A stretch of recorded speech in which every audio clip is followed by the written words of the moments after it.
All right, good evening, everyone. Good evening, everyone. Good evening.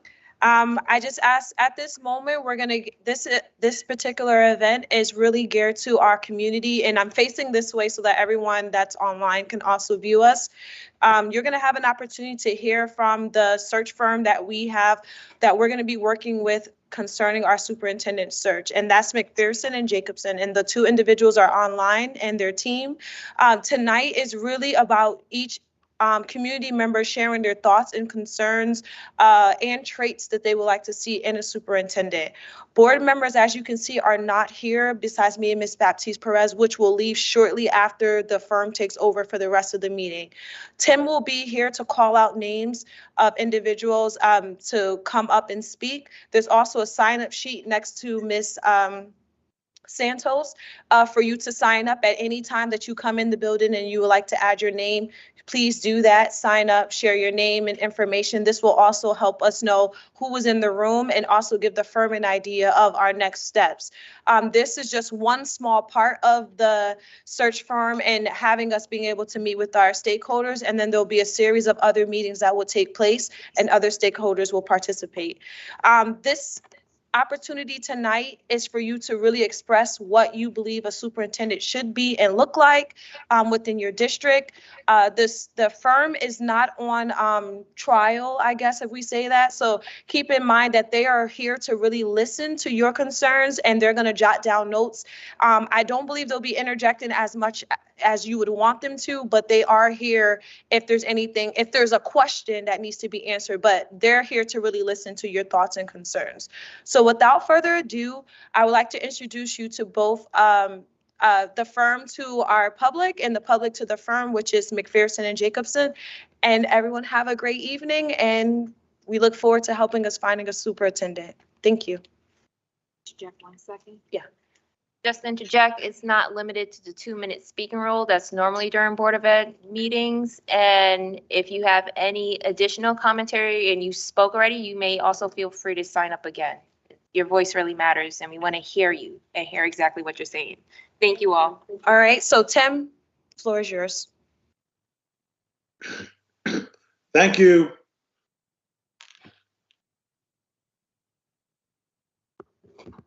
So first up, we have Anna Batista from BEA. Tim, can we introduce ourselves first? Absolutely. So thank you, Bridgeport, for having us and meeting with us, particularly through this creative format. My name is Ralph Ferry. I'm a search consultant with McPherson and Jacobson. I'll tell you a little bit about myself and then introduce my colleague, Robert Copeland. I was a superintendent for 21 years in New York and New Jersey, and I've been working with the firm for the last 5 years, doing searches all the way from as far north as Connecticut, all the way down to Florida along the East Coast. Several searches in Long Island, many searches in Virginia, Pennsylvania, and we really look forward to working with Bridgeport to help you identify who your next educational leader will be. And let me just emphasize this as well. The questions that we're going to ask you tonight, those same exact questions will be on an online survey, so that if you know anyone in your neighborhood, in your communities, in the district that were not able to be with us and join us this evening, please encourage them to go on the online survey and respond to these open-ended questions. At the conclusion of this, we will prepare a stakeholder report, share your concerns and your comments with the board, and that will be posted on the district website. So thank you again for taking some time this evening to share with us. Mr. Copeland? Thank you. My name is Robert Copeland. Like Dr. Ferry, I've been a superintendent for almost 20 years in 2 different states, New Jersey and Pennsylvania. I've also come up through the traditional ranks as a teacher, an assistant principal, assistant superintendent, including a stint as assistant executive superintendent in the Newark schools.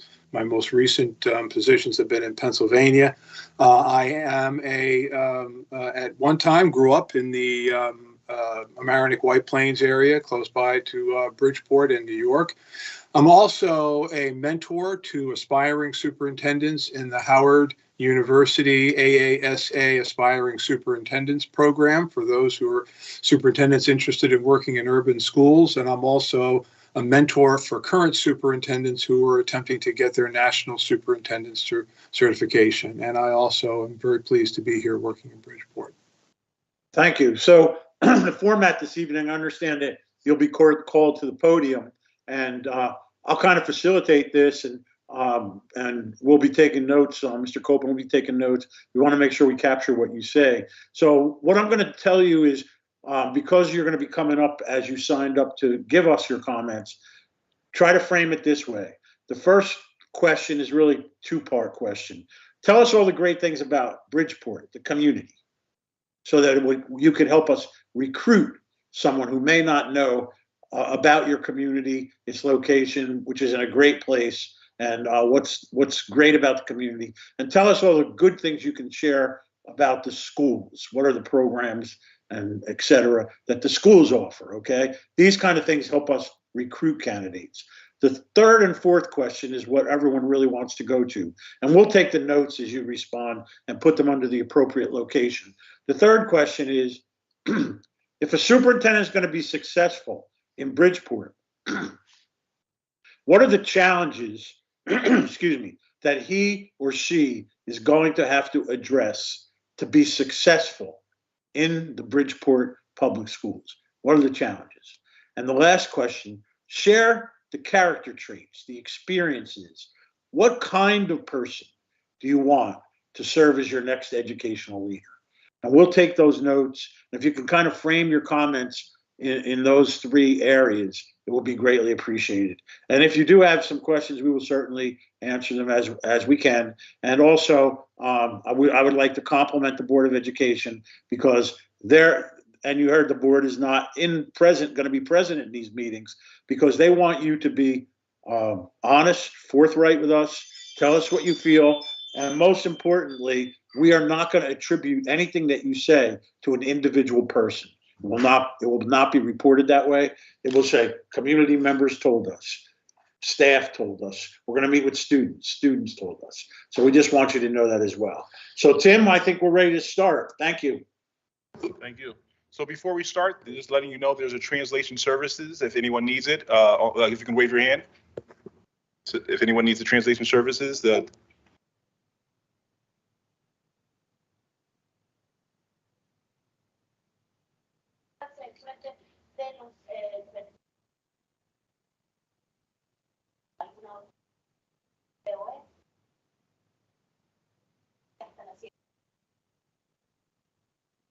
so first up, we have Anna Batista from BEA.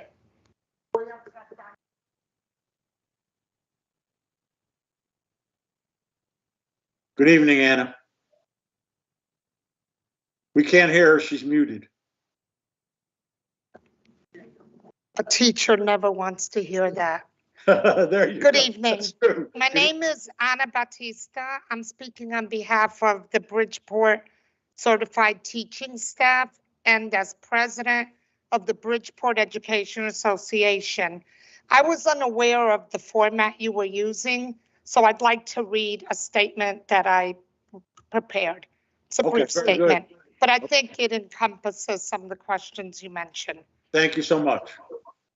So I have been teaching for 39 years in this fine city, teaching the children and young adults who come to our school seeking the quality education they deserve. And I'm sure we are all in agreement on this. Bridgeport students deserve more than what we are able to deliver with the current available resources. There are many reasons why this is so and why it will take a special leader to make us better. For as long as I have been here, year in and year out, the BEA and board members have stated many times that Bridgeport has contributed barely the minimum in local tax dollars to get their state funding that they deserve. We will need a leader who will have the political skills to secure improved funding from the city. We will need a leader with experience facing the unique challenges urban school districts face daily. We will need a leader who will make recruitment and retention of staff a top priority and who views the maintenance of a respectful collegial culture paramount. We have currently 100 vacancies, meaning so many of our students are being taught by a revolving door of substitutes. We will need a leader who is a problem solver. We will need a leader who can communicate to all stakeholders and can maintain transparency to build trust. We will need a superintendent who appreciates the value of respectful, productive labor relations and regular interactions with its union and its staff. The next leader must respect the staff, and we must in turn have their respect and confidence. It is our hope that the next superintendent will be the strong, productive leader that Bridgeport teachers, students, parents, and taxpayers deserve. Thank you. Thank you. Very well stated. We appreciate that. Thank And you. thank you for teaching and all you've done for students. Thank you. Oh, thank you so much. You're welcome. Next up, we have Gladys Walker-Jones from Greater Bridgeport NAACP. Good evening, gentlemen. I concur with Anna's statement. And we too were not privy to the format this evening. There are some questions I do have, but there are some questions you have asked of us. Right. So I'm hoping that we can just team up in terms of making this a beneficial evening for not only the fact-finding information you all are seeking to gather, but to also make sure that this is beneficial for the families, the stakeholders who have been able to carve out some time this evening to be here. Okay. Certainly. So, you know, I'll go to my questions, and then some of the thoughts were, how do you want us to answer these questions? Do you want us to come one at a time? Do you want us to gather that information and then present it? I think we can hear from you the way you are, one at a time. Okay. Feel comfortable with that, and we will respond to the questions that you have best we can. Okay. Our Okay. goal is One at a time would be best for me. Okay. and also I do want to say that, yeah, we do want to hear from you, but we want you to, we want to answer questions to make you feel comfortable with the process, because it's really important that you're involved as well. Thank you. Okay, super. Okay, with regards to some of the questions I have before going into the questions that you asked of us. Right now, Bridgeport is contending with two other schools in the state of Connecticut for superintendent. Yes. And so if you all are not aware, New Haven has the superintendent post is open, as well as Branford. Yes. Branford has 2,600 scholars, whereas New Haven just beat us out by 500, about 500 scholars. They're at 19,500. I'm a little concerned about the search. So if you can speak to it, I'm sure it'll help to allay some concerns. And Branford, where they only have 2,600 scholars and of course, lots of dollars, they've held 17 public meetings between the time of November 30th and January 11th of this current year. In addition to those 17 public meetings, there were 25 separate phone interviews, 4 individual meetings, and confidential online surveys asking the same questions in the public meetings. So over 100 individuals responses to the online survey. Whereas in New Haven, there were 3 sessions held in February. So what are you all going to do, or what is the scope here for Bridgeport so that we can eke out the absolute best superintendent? Because we can't afford to have anyone less than that. Great point. Let me answer one part of your question, and I'll ask Mr. Copeland to chime in on how we're going to handle the stakeholders. You can be rest assured we're going to involve everyone. It is true. We're doing the Branford and the New Haven searches as well. They are way in the front end of where Branford is almost done, I believe, and New Haven is interviewing just earlier this week. So those candidates, whoever accepts that position, New Haven it will be done, because we started this search with you just a few weeks ago. However, it's important also to emphasize that based upon what we hear from you and based upon the criteria that the board helped us develop, the pool of candidates we are going to recruit are going to be specific to what we're hearing in Bridgeport, because we believe in longevity in the position and we believe in matching the best possible candidate to the position. Now, it's not to say that somebody who may not have gotten the position in New Haven might be an applicant for Bridgeport. That possibility exists, but you can rest assured that the pool will be different. We've already started having active conversations through our recruitment with folks that are interested. I'm very pleased that I've had people reach out to me already who are interested in Bridgeport. So that's important. Mr. Copeland, you want to talk about stakeholders? Yeah, I've had people reach out to me also. So what we've done is we've given the school district has given us groups of people to speak to, city officials, the teachers union, community groups. They're pulling together community groups, students. Am I leaving some? I think there were some religious leaders and general community people. So they've reached out to groups, and we're going to be conducting stakeholder meetings with them also. And we are a different group than dealing with certainly the New Haven search. Right. And let me also emphasize, nothing saddens me more than when we don't get a lot of responses on that online survey.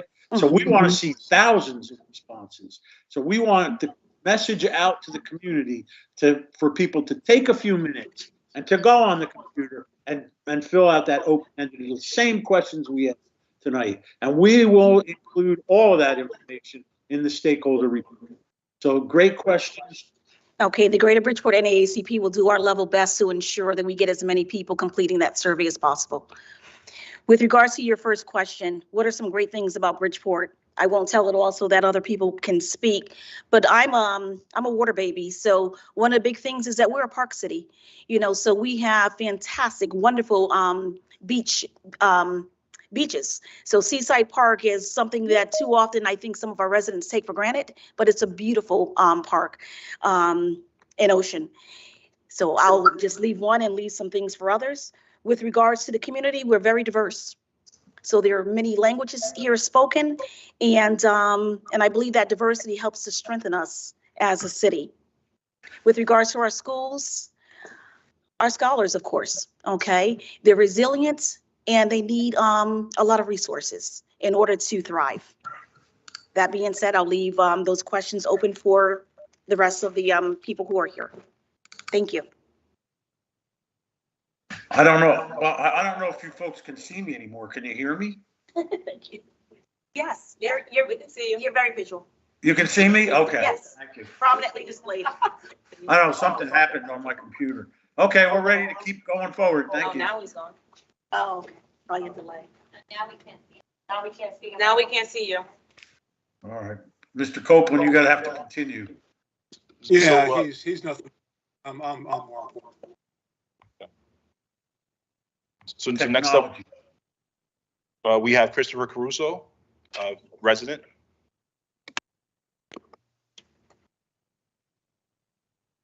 Good evening, and thank you for the opportunity to speak this evening on the selection process.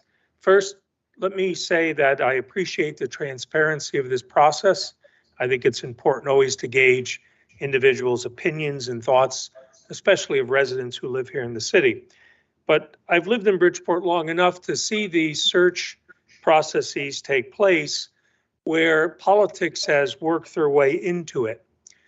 In one selection of former Superintendent Ramos, there were 3 finalists that were presented to the public at Bassick High School one evening. And the public went and listened to all 3 candidates, and unanimously, one individual rated the highest among those from the public who listened. The Board of Education at that time dragged the process along where that young man who had a doctorate was 36 years old. It was a Marine, very aggressive. He had been a superintendent of a community, decided to leave because he had to make a decision whether or not the Bridgeport Board of Education would accept his application. So I encourage whatever this process is and how it unfolds, that the transparency continue to the end. And if in fact part of that process is that we gauge opinion from the residents, maybe in a final review of the top 3 candidates, that the interest of the public is honored in the final selection, and that everything be done to keep politics at the doorstep and not to work its way into the process. Having said that, preface my remarks, I think Bridgeport is in need of a superintendent who is a superb communicator, someone who is willing to communicate, not a person who will sit in the office and do the day-to-day work, but not look at the long-term success and challenges of the Bridgeport education system. We need a superintendent who understands the need to have a vision. Where does Bridgeport school system want to be in 5 years or 3 years, or that matter, 10 years? Critically important.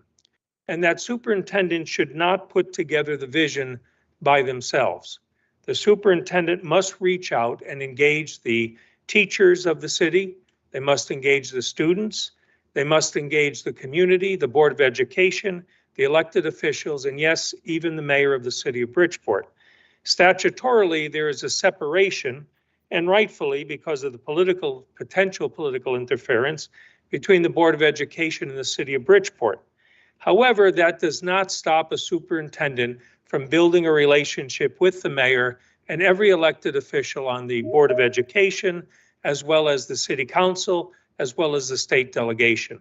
It may be as easy as having a cup of coffee with them periodically to talk to them about the needs of the school system, to talk about funding, not only when the public hearing is to the city's budget process as far as funding the schools, but prior to it. So you're building a relationship that can be beneficial to the school system. I think that is fundamentally critical. What I see going on in Bridgeport is this separation between the city administration and the Board of Education, and there's a divide that takes place. And the only one who suffers in that divide are the students. The adults will go on to live their lives as they choose and to follow careers that they have, but the young people at this point are the ones that we need to teach, we need to work with, we need to educate, and we need to listen to. That's what a vision will be, but as importantly, the planning once that vision is created. A vision that the city can embrace, the vision that the mayor can be part of, the teachers, the community, the Board of Education, the elected officials. And that plan becomes the blueprint of how we move the education system forward. It does no good to sit at a Board of Education meeting or at a public hearing demanding funding from the state of Connecticut. It does nothing, and we've seen that. And the reason it does nothing is because when you look at other school districts, there are plans that they present to the legislature. There are plans that they present to the delegation members for their communities. That's why the groundwork, the vision of what this education system can be is fundamentally important. But if you send us a superintendent who is an introvert, who is unwilling to step out of the day-to-day routine and crisis management, we will be selecting a superintendent again within a couple of years. We've had that in Bridgeport. I can count on my hand how many superintendents we've had and how long they have lasted. And that has been the travesty in this city as educating children. So again, we need a superintendent who's a communicator, a superintendent who can lead, but not lead by demand or dictatorial fashion, but someone who builds consensus, critically important. I will also go out on a limb. A superintendent does not have to solely have background and experience in urban communities. Because Bridgeport is an urban community, we should not be stereotyped in that way. It would be beneficial for us to have a superintendent that has worked in a suburban community. We can learn how suburban communities educate their children as much as they can learn from us how we educate urban children. That is critically dynamic and important that we have it. We need a superintendent who's not willing to play politics and become part of the political structure in this city.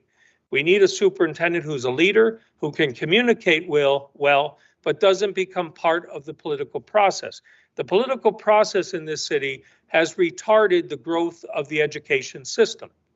And that is just fundamentally the truth. No matter who has sat on the Board of Education, all well-intentioned, good and decent people trying to do what's right, the politics has been a nasty snake that has come in and bit the education system and has retarded growth within this system. And the only ones left in that process, in the wake of that process, are the children. And something must be done to look at getting a person who is strong, willing to seek others' opinions, willing to engage and not be afraid of engaging teachers, because the teachers are the ones, one of the most noblest of professions. They're the ones who educate our children, help to form the learning process of our children, and we should embrace them and work with them. We should not be afraid of talking to other people in the community and getting their input and advice. But that vision, a strategic plan of moving forward, will help us all in that direction. It would be refreshing for the legislature to see a plan of what Bridgeport has in mind for its education and step by step how we reach that. Understandably, there's the day-to-day situations that need to take place, but we have to stop management by crises. It is hurting the city terribly. And so I ask those thoughts to be considered. I'm sure there will be more considerations for a superintendent this evening. But in the end, give us a superintendent who would be a refreshing change for Bridgeport. Someone who wants to be here. It's not just a stop on the way to another position or another school district. Give us someone who really wants to be here. Now, you've asked what the good thing about Bridgeport is. In my years, I served as a former state representative, and there is no doubt the goodness and the greatness of this city are its people. They are resilient. They believe. They fight for good things. They fight to make change. Unfortunately, the political system doesn't listen. And many of those good residents have become quiet. The reason you don't have a room tonight of 200-300 people, because they don't feel the process really addresses their needs and that people aren't listening. And that's just a fact. Someone will come up here and maybe dispute it, but the fact is the political system, the way the politics exist in this city, it has retarded the growth of this community and to listen to what people have to say. What are the greatnesses of this city? A person mentioned Seaside Park. P.T. Barnum donated to the city upon his death 350 acres right on Long Island Sound. We're called the Park City by no mistake. We have beautiful parks, some of the finest in the nation, and some of the greatest landscape architects of their times helped to develop those parks, such as Seaside, such as Beardsley Park. Downtown Bridgeport is starting to see some positive change, but frankly, if it's not cultivated around arts and entertainment, the downtown will not survive. But you have an amphitheater, you have an arena, you have a tremendous blossoming arts and entertainment community that is an attraction to anyone who wants to live here. So those are the qualities. The strengths of our school system are the children, and we see that. However, we see exceptions. We don't see the rule. We see exceptions. We see some schools that are really performing well and students that are achieving beyond all expectations. And those that aren't, we forget about, or we do nothing to reach back and to help them. It has to be a system that treats every child as value, that helps to educate every child so that they can reach their fullest potential, whether it be going on to college or following a trade. Something that makes their life valuable. What are the challenges? It's been the politics, frankly. That's what the challenge is in the city of Bridgeport. And frankly, we're not unique. Almost every Northeast community city has dealt with the same problem with politics. But maybe this is an opportunity to put a superintendent who puts education first, who puts the school children first, puts our teachers first, puts a plan together, a vision of where we can go, so we as a community can unite and follow it forward. Gentlemen, you have quite a task here, but you've said you've worked in many communities, New Jersey, New York, and probably some of those challenges are the same, if not even greater than Bridgeport.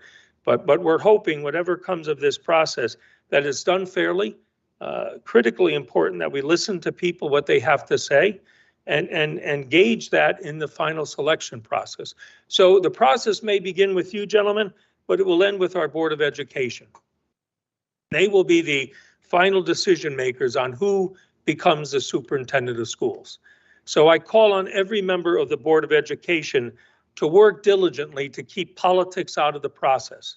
Put someone in you think is going to be the best qualified person who wants to be here to be a leader. Fend off the politics. Say no to the politics. Don't allow it to exist. And if we can do that, we can have a great education system. We have a good education system. It could be greater, though, frankly. And that's where my message is today. So I want to thank you for your time. Thank you very much. Appreciate it. So next up, we have Ida Rivera, Fairfax.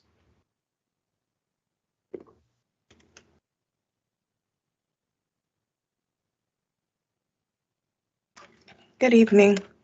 I represent Fairfax for Education, Connecticut's only Black-led education advocacy nonprofit.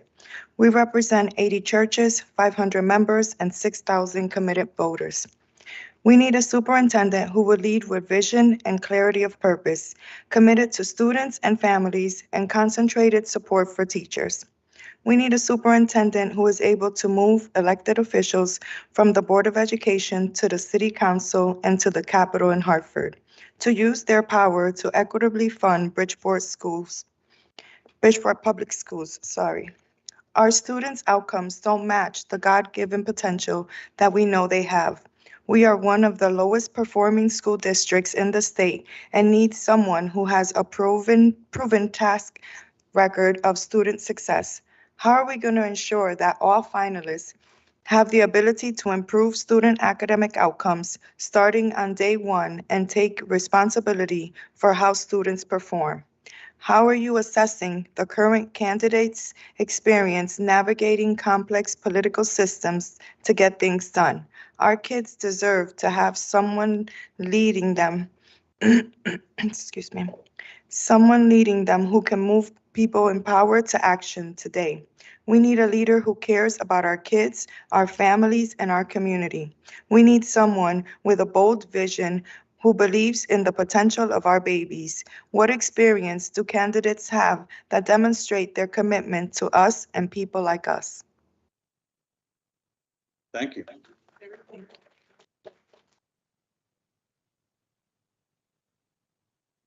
Next up, we have Sheila Robinson, Parent PAC PTSO.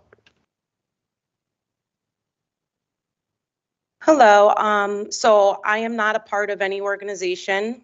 I am a parent leader in the schools.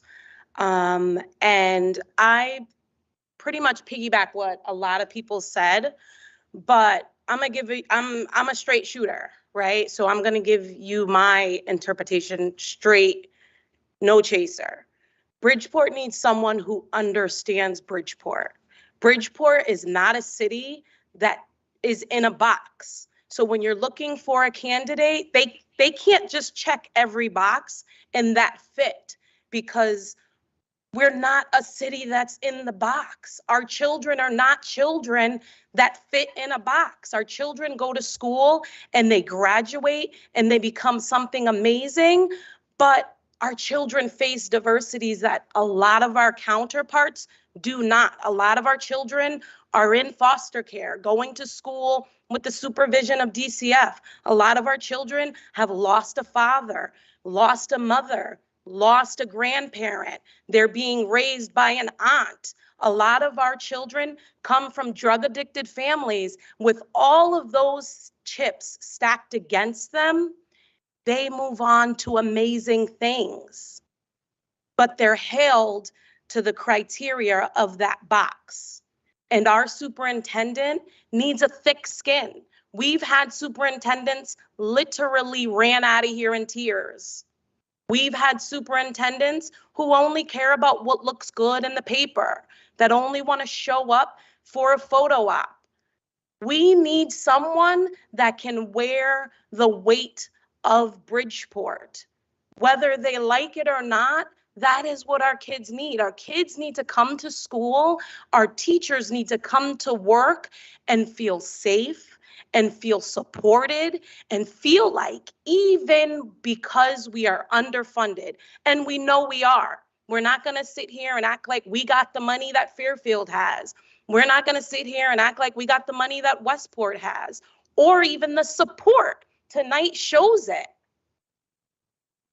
But our children still prevail. And that superintendent needs to be able to look the Board of Education in the face and be okay that they're being called to the altar. They need to be able to look the mayor in the face and be okay that he's not funding our schools.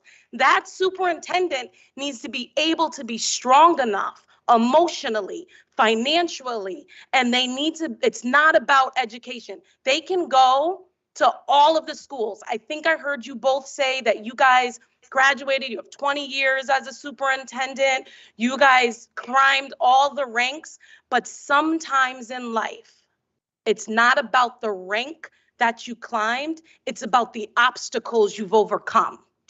And that's our children. And that's who our superintendent needs to be. I'm getting emotional, and I apologize. But our kids deserve, my kids deserve that. I have a 20-year-old who currently is at Georgia Tech, graduated Central. Good for you. Good. Yep. Our kids deserve someone, and that one kid went through 3 superintendents. And it's not fair. We need someone who can be there, who signs that contract, not for the digits, not for all the zeros after the number. We need someone who signs that contract and commits to those children, and those children that come up after that graduation date, and those parents like me who sit at every meeting, who sit at meetings for parents, who sit in meetings like this, who sit at City Hall, who says, I got you, and they mean it. You asked earlier, what is great about Bridgeport? Bridgeport is filled with so much diversity, so many amazing people. Yeah, we got parks, that's great.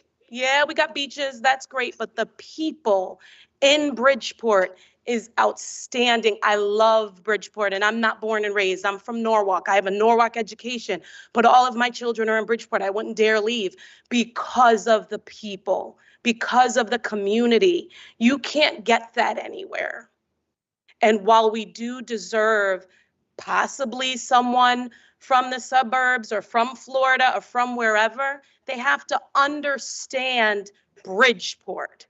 Bridgeport is different. So when you're looking at all those candidates, and they might check all those boxes, and they might have been a secretary, and then a principal, and then a vice principal, and then a vice superintendent, but what happened in between? Because that's our kids. We need someone who understands our kids, who understands our diversities, who understands, yeah, we're underfunded, but how can we get money? Who's a fundraiser? Because we know it's not going to be handed to it. It hasn't been handed to us yet. So we need someone who's willing to knock on every door, knock on every wall, sit at every table to get our children what they deserved. That's what we need. And one of the things that I value in Bridgeport is the educators. I am not an educator, but I appreciate the teachers, the secretaries, the nurses, the gym teachers. I appreciate the paraprofessionals, because without them, Bridgeport can't survive. They could work anywhere. They can get a job anywhere, but they sign the contract for Bridgeport, and those teachers keep coming back. Every year, they could be fed up. And some teachers take money out of their pocket to provide for our kids. They don't have to, but they do. And that is what is amazing about Bridgeport. That is what I love about Bridgeport. Thank you. Thank you so much.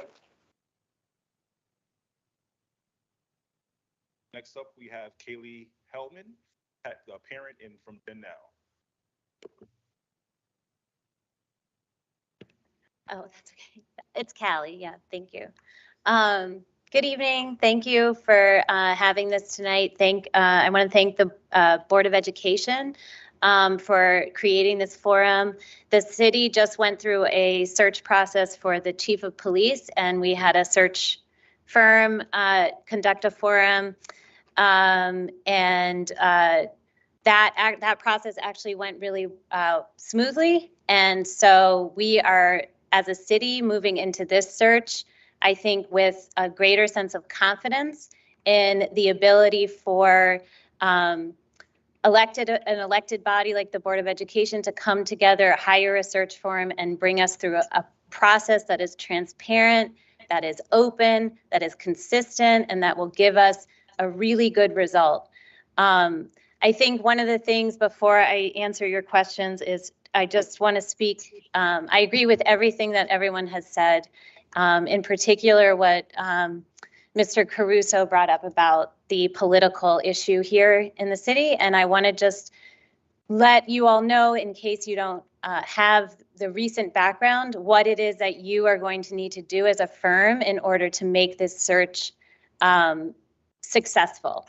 So we have just come off a superintendent who was unqualified for the position and who was given the position as an interim, and the public was told that he would not be given the permanent position. And then under the cover of darkness, he was given the permanent position. And so you are dealing, what Mr. Caruso and others have alluded to about the lack of people here. What you are dealing with as a firm is a community that is suffering from some post-traumatic stress when it comes to community engagement and processes, civic processes that we can trust. So it is up to you and the Board of Education to lead us through this process with the utmost integrity and transparency and constant communication. And then when it comes time to have a forum with the finalists, which I think everyone here would agree we should have, that process is open and accessible to the public, and that the public is allowed to speak directly to finalists, so that there is a feeling, once this process has ended, that we as a community have that we've all come together and that we really can move forward together. A lot of people keep alluding to Bridgeport's political problem, and it really is the greatest hurdle. And so it starts tonight with you all opening up this dialogue with the people of Bridgeport, and everyone here expects to see this process unfold in a consistent, transparent, open manner. So thank you. Thank you for starting us off tonight. I want to just say, first and foremost, what's unique about Bridgeport is definitely it's our people, our diversity, our neighborhoods. If you've never lived in a city that has very unique and distinct neighborhoods, you're missing out. It's an amazing place to live. We have all parts of town, all types of geography, all types of ethnicities and food and cultures mixing and mingling. And that is also what makes our school district so great. I'm originally from Hartford, born and raised, and if you know the Hartford School District, you know that all schools in Hartford have become magnet schools, which meant that the city lost the concept of neighborhood schools.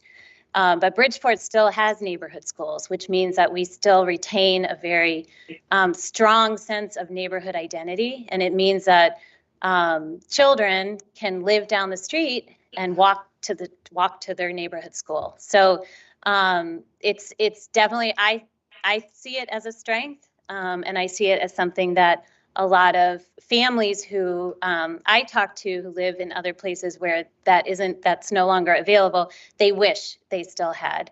I think that the school district is doing some really amazing things. We have a lot of interesting and unique programs here. We're in one of them. This is a regional magnet program school that offers aquaculture. So if you're a high school student and you want to learn about marine life, marine biology, marina operations, you can come half the day here to the Regional School of Aquaculture and get that education. The district, I have a 6th grader who has to start looking at high schools, and the district has, I don't know, something like 13 different options for kids who want to look at high school. So we have a wide variety of unique and different programs that meet children at all different levels of interest and where they're at. And I was just talking to a friend of mine who works with some youth programming within the school, and he shared, that in Bridgeport we've done an amazing job with our social emotional learning and restorative justice practices. So we've seen a decline in suspension rates for the last 8 years straight.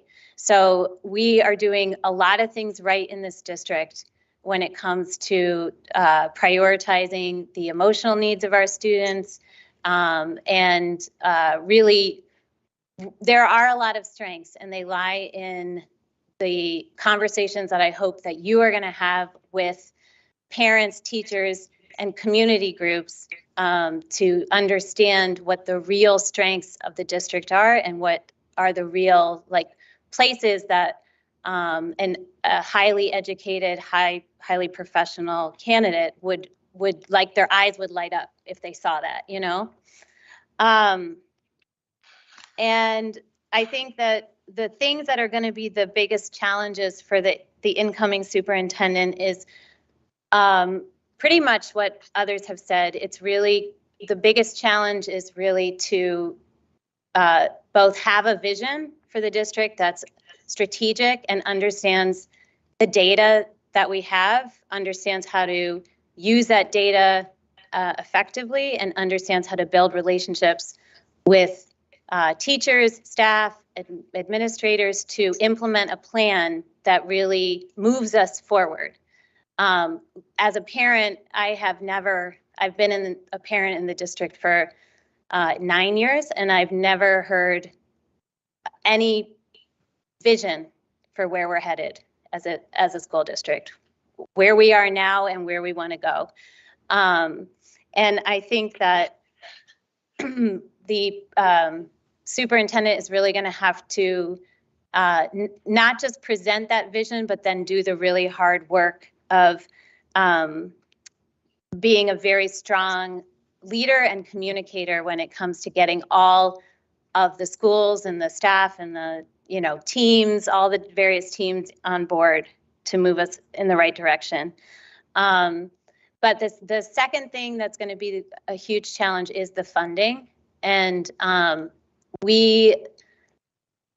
think everyone here would agree that no one can be satisfied with where we currently are, and that we want someone who understands our city, understands the political landscape, and is ready to fight, because we need a fighter, and we need someone who's going to fight locally and that is going to go up to Hartford and fight, and that they're going to be loud and unapologetic about equity and about getting the children of Bridgeport every single dollar that we need to educate our students, because our needs are unique. We have a lot of English language learners. We have a lot of special education requirements, and we deserve every single dollar. And it is sickening as a community and as a parent to year after year watch education be divested from in this city. So we're ready for a fighter, that's for sure. And then the last thing is just the character traits of the next superintendent. I think, I'm ready for a woman. I'll just say it. women are collaborative, we are empathetic, we are highly, relational, we build strong teams. I think we should have a Black woman. I think we should have Black women lead our district. I think that we should have someone who understands not just where we're from and like our student population, but has proven, similar to our police chief search, has proven that they have gone above and beyond to seek out opportunities for themselves to learn and grow, because they are a lifelong learner, and somebody who can show that, just getting a superintendent certification, that wasn't enough because they went to and did X, Y, and Z, did what this conference did that, Bridge, we are ready for a truly transformative leader who's going to take our district, overhaul it, and lead us in a new direction. So thank you. I look forward to this process. Thank you. So next up, we have Shayna Taylor, community member.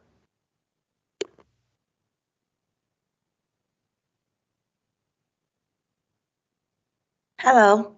Hi. My name is Shayna Taylor, and I have been an educator with the Bridgeport Board of Education for 10 years. I am a cheerleading coach, and I also run one of the our mentorship programs currently at our schools. We're at 3 schools right now, and one of the programs is at my school that I lead, and I'm fully involved in the community. I put my phone down. I was writing notes, but that's fine. I could speak from my heart. I am here to speak for the people that cannot be here, that inbox me. I also help run an organization that is very close to the community, very trusted by the community, and has been working very close to the community, listening to them, and just trying to be the middle ground to the people who's making the choices in our city and letting their voices be heard. It's very hard for a lot of the parents and people in the community to come up here and speak or even attend. The biggest problem in our city that you need to know is that there has been mistrust between the politicians, between the Board of Education, between mostly anyone who's in position of power in our city. It has been a lot of corruption. I'll say that word again. It has been a lot of corruption. And our people are devastated. They are hurt. There has been a lot of violence in my city. I could tell you how amazing my city is. I run a page that showcases how amazing my city is every day and highlights the people in that point of view. But I'm here to keep it honest with you guys. And my city is hurt. The people are devastated. Their children are dying. Our school is underfunded. We're the largest city in Connecticut. We live 15 minutes away from Westport, which has the largest funding in the world, hedge fund in the world. And our kids are 15 minutes away from that. And they are struggling. Their parents are facing eviction. There's 360 eviction cases right now with housing alone. And it's just the circumstances that they have to face is a lot. And right now, we need a miracle. I'm going to say that again. We need a miracle. We need a superhero in human flesh. Everything that Callie said about somebody who's not afraid to fight, and also somebody who's not going to give up on us. Because everybody uses Bridgeport, from the politicians to anyone else. They use our city because it's so broken to get some publicity, to do some good things, shed a good light, and then they leave us and they go somewhere else and they run for office and they get elected. And that's not okay. We're sick of it. It's not fair. Our city's a come up. Bridgeport has been a come up for many people. They don't stay here. They don't love on us. They're not really for us. We watch them come in, give us broken promises, and then leave us. Our people are hurt. Our parents are devastated. They are sick of sitting at forums like this, sharing their voices, and then being lied to. So that's why my community is not here. It's not because they don't believe in us. It's not because we're not supported. That's a lie. I would say that that's a lie. But there has been a lack of trust here. And the most important thing that this firm needs to do is help rebuild that. I do trust the people right now that's sitting on the Board of Ed right now that's in these positions. I can say that. I do believe that the people that we have chosen to be in these positions are going to do right by us. I don't think that they're going to do wrong by us. I fully trust them. And I do want the community to have some trust too, because where are we going to go to if we don't believe in something? We have to believe in something, but we do need somebody that believes in us, that's not going to leave us. Like I said, our city has been used as a come up in every political arena, and the people know that. So we need somebody that's going to stick here, that's going to stay here, that loves our city. As far as like people coming from the outside coming in, I don't think that's going to work. I think we need somebody that truly loves our city, born and raised here. I know there's people that moved in here and loves our city, but you know, I'm someone who's been born and raised here, and I feel like we need somebody who's been born and raised, who understands what it's like to live in Bridgeport, to go through the public system themselves. To know the sacrifices that needs to be made, to fully understand that. I'm sure we're not gonna let nobody come in that doesn't have the credentials. I'm sorry, I get a little excited too. But we need somebody that just truly loves our city, that's not here for a come up, that's not using us, that's not using us, that's not afraid. We do need a fighter, somebody that's going to stand up to our mayor, somebody who's going to go to the city officials and go to the councilmen and tell them how are you doing budget meetings and you're not attending the Board of Ed meetings?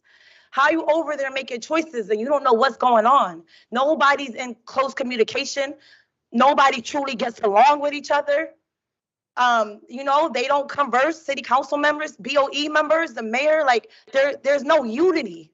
So how are we building or doing anything better for our students or our community when there's no true unity between any of us? So that's something that needs to be built, that needs to be worked on. Like, we have to make these decisions together. We have to figure out why we're so underfunded. No matter who you bring in here, the money is the problem.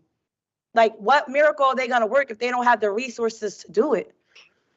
And people like me, we love Bridgeport. We love our city. Of course, you've heard of people say we are a tight community. We all we got.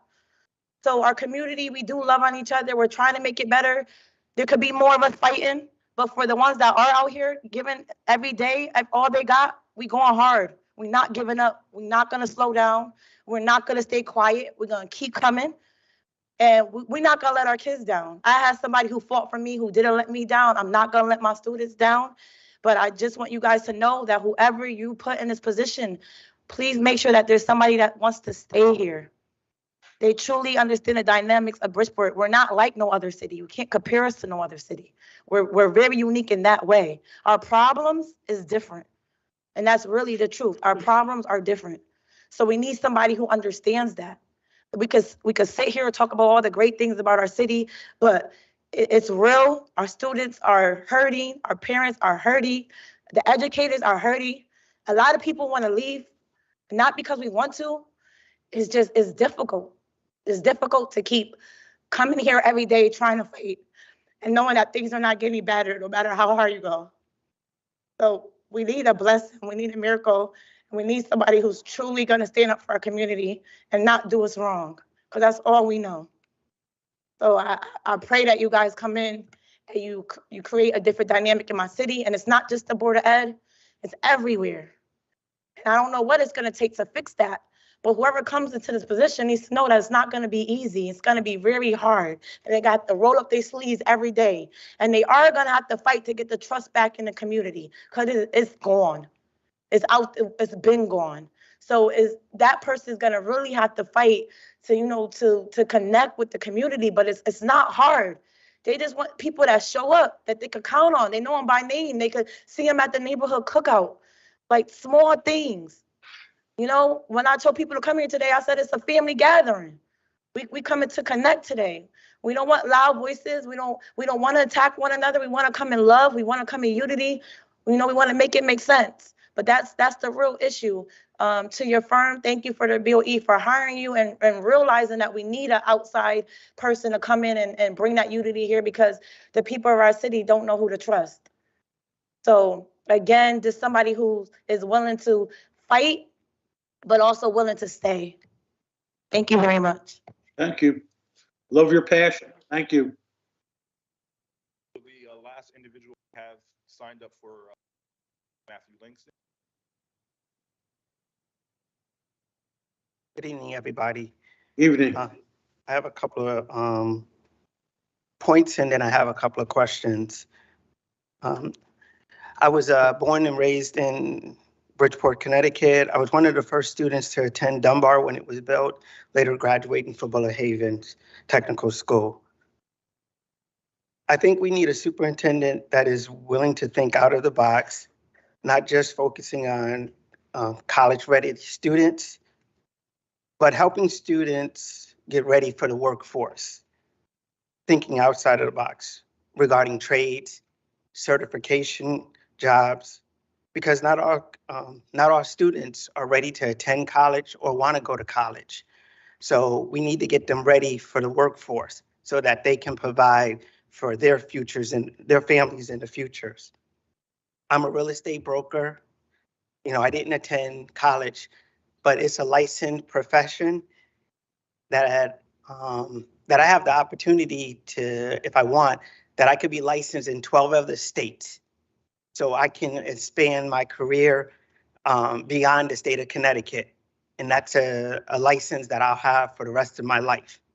We need students that that desire those type of careers and not just be focusing college, because college is not everything.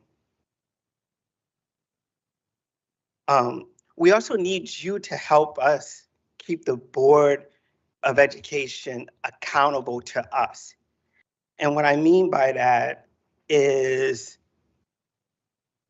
Bridgeport has 4 sides of the city. And this location right here, as you can see, is not a great turnout. It is a high school that many people do not know about. They hold the Board of Education meetings here, and I believe they do it on purpose so that the public does not show up. We have Central High School, we have Harding, which is a brand new school, we have Fairchild Wheelers. Those are in locations that everybody knows about it, and they will not hold public meetings in those locations. I believe you can let them know our voice that we need better locations so that more parents and more community members attend these meetings. And my questions to you is, as someone has said earlier, other districts have had more meetings. I understand we're just starting, but how many meetings do you plan to have for us as a community doing this search? And is it something that the board sets, or do you guys set to have the community have a voice? Well, I'll respond and then Mr. Copeland jump in. We suggest groups that we should meet with because we want to meet community members like we're doing tonight. Parent groups, most important, high school students. We want to hear from the students. They give us great insights.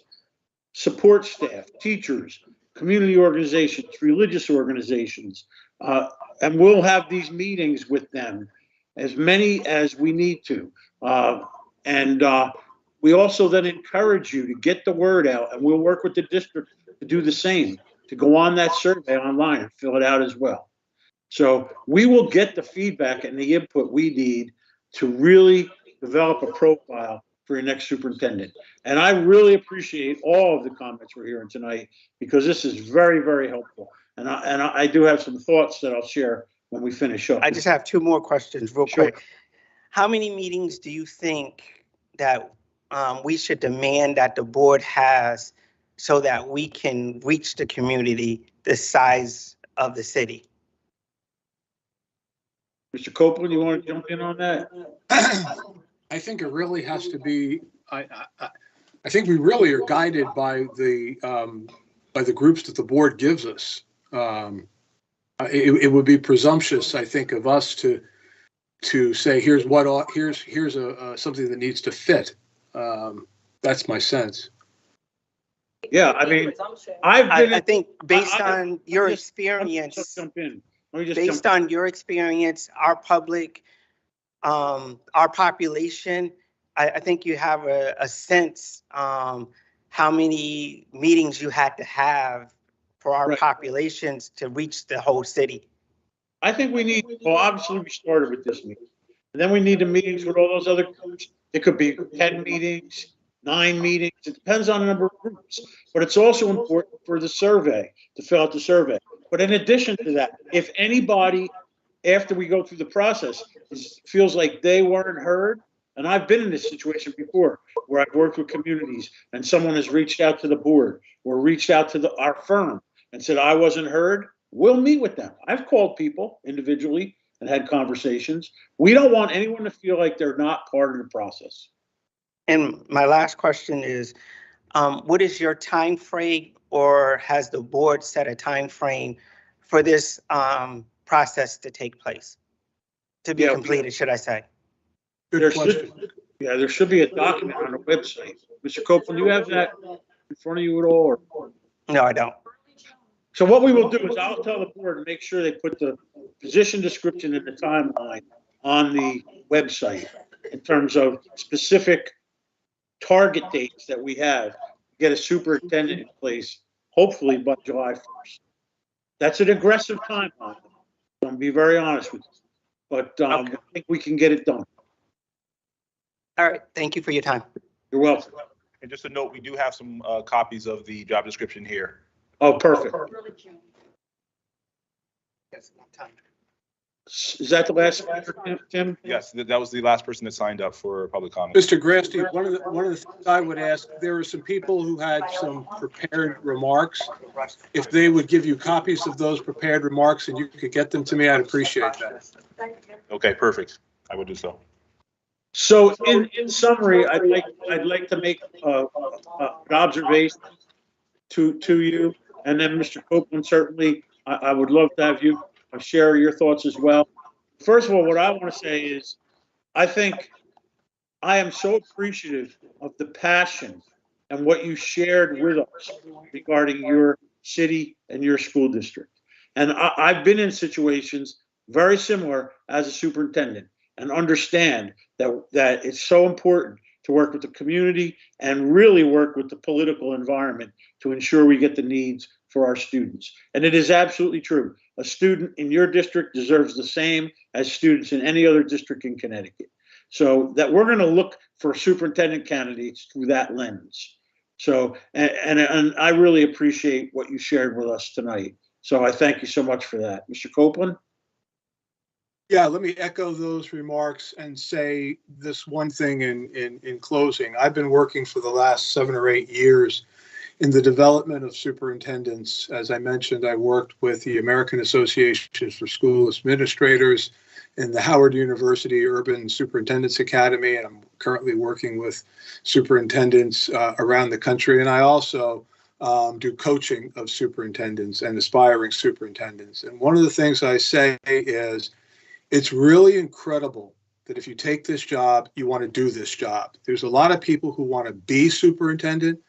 There's fewer that want to do the superintendency. And what I heard tonight over and over and over again was you really want somebody who's going to show up and do the job and not just the photo ops and the ceremonial things, but the hard things. And that includes working with the community, showing up, being visible. Sometimes small things matter when you can relate to people on a personal level. That's what I'll be looking for when I start to interview people and direct them towards Bridgeport. I also thought that what you said this evening was resonant, and I appreciated it. Yes. And finally, in our process, the last phase of our process, after the superintendent is hired by the board, and the board does want a transparent process, so they're going to involve stakeholders. We've spoken to them about that with the finalists. But after the finalist is chosen, we will come in with the new superintendent and the board, and we will work on superintendent goals. We'll work on roles and responsibilities, and we stay with the board and the superintendent for a year at least. I'm working with some of the superintendents that we placed. Matter of fact, I just communicated with one yesterday, and he was placed 2 years ago. We take a lot of pride in the longevity of our superintendents when they're placed in a district, because that is really important. That translates to student achievement. Superintendents need to stay in positions. And for that matter, we even give the board a guarantee that if the superintendent leaves for any reason the next 2 years, we'll repeat that search at no cost. And I have not had to do that since I've been doing these searches, and I've done many of them. The superintendents we placed are still in the positions that we placed them in. And I do know where your community is. It is a beautiful community. Your diversity absolutely is a strength. We're going to emphasize that diversity as a strength. We're going to emphasize the people. We could see it tonight in terms of your passion. And there's going to have to be a connection with the next educational leader, with you, to get to where you want to be. So that's going to be what we're going to do. And we really appreciate your sharing this evening. And please get the word out about that survey. Get your folks, get your community members, get students, get them on that survey to fill out what their thoughts are. So thank you all, and really appreciate you attending this evening. Thank you, Tim. Thank you. Everyone, please have a safe travels home. Thank you so much.